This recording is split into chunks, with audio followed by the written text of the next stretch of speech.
Today I'll be giving a quick demo of a new mode I made for my Sound Reactive LED controller, along with a new spiral and closure for the LED strip, which is about the same size as a large pie, which is why I'm calling it the Psychedelic Pie.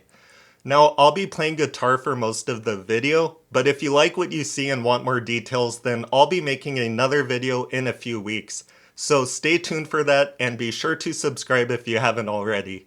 But one thing I wanted to point out is that this updated version uses a small microphone rather than a line input, which is what the previous version used. Also, I've put it in a guitar pedal enclosure for today's demo. But the circuit is actually pretty small and doesn't need to be in such a large enclosure. But anyway, like I said, I'll be making another video with more details later, so for now, enjoy the light show.